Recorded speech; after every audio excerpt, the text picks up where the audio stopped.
Кадырлуу калайык калкым, урматтуу мекендештерим, дүйнөлү менен бирге биз да капыстан келген илдетке туш болдук. Тарыхыбыздагы кыйын учурду башыбыздан өткөрүп жатабыз. Бул апат биздин элибизге да кайгы алып келди. Илдеттин кесепетинен ондогон мекендештерибизден айрылып калдык. Кыргыз мамлекетин өнүгүш үчүн өмүрүн арнап, элим жерим деп жашаган инсандарыбыз кайтыш болду. Каза болгондордун жаны бейиште болсун деп тилейбиз. Өз жакындарын жоготкон мекендештерибиздин аза кайгысын тең бөлүшөбүз. Дарыланып жаткан бейтаптарыбызга Кудай шифасын берсин деп тилейбиз. Кадырлуу калайык журтум, азыр элдин саламаттыгы үчүн аеосуз күрөш болууда. Бул күрөштүн ийгилиги элдин биримдигинен көз каранды, ынтымак, тилектештик менен ар бирибиз жарандык жоопкерчиликти бийик сезсек, бул балени жеңебиз. Бүгүнкү күндүн баатырлары, дарыгерлерибиз өз өмүрүн тобокелге салып, көзгө көрүнбөгөн душман менен жанын аябай кармашып жатат. Алардын ак эмгегине таазим этип, терең ыраазычылык билдирем. Урматтуу кыргызстандыктар, адам өмүрү баарынан кымбат.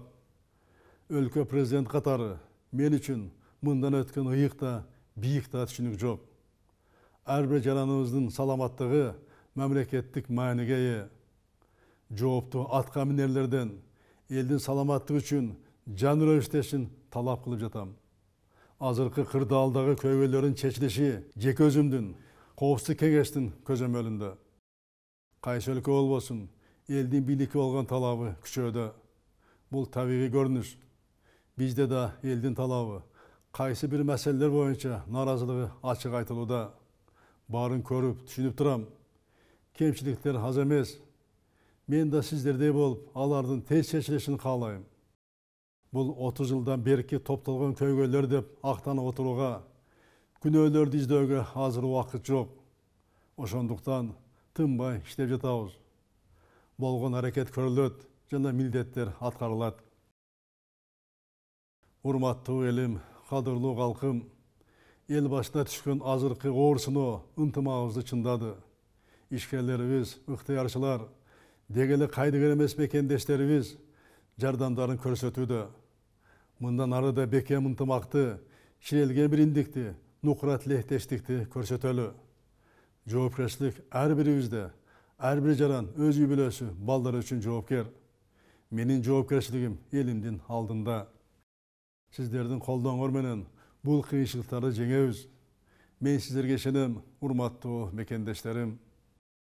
Дорогие соотечественники, эти тяжелые дни мы все вместе показали наше единство и сплоченность. Выражаю огромную благодарность за вашу стойкость. Все граждане страны объединились против невидимого врага, поддержали усилия государственных и местных органов власти, помогают нашим медикам. В эти дни мы единый народ Кыргызстана с честью и достоинством преодолеваем суровые испытания истории. Мы вместе с благословением Бога и благодаря дружбе народа победим в этой суровой схватке за жизнь и здоровье наших людей.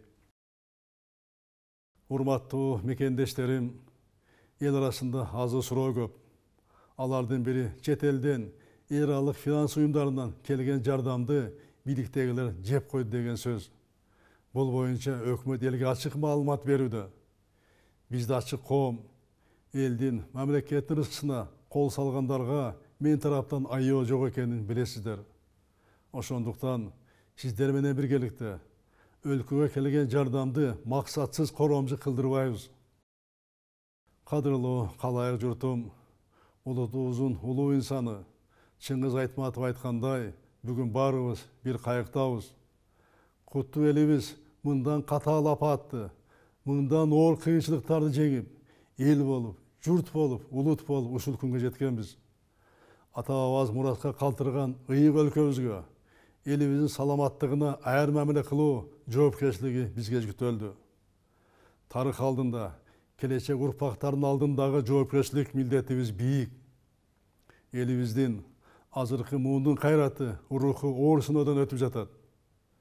Keremet Kırgız жерибиz, аскасы бийик ала тообуз, алтындан кымбат ысык көлүбүз бар. Бул баарыбызга түгөнбөс кайрат берет. Кыйынчылыкка башыбызды ийип, мүңкүрөп алган жокпуз. Руху күч телибиз, элин эмгек кылчу мамлекеттик бийлик бар.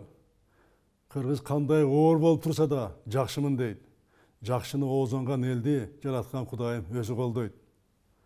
Жараткан Кудайдын колдоосу менен, элибиздин биримдиги менен буйруса, бул күндөрдү да бийик абир, ар намыс менен өтөбүз.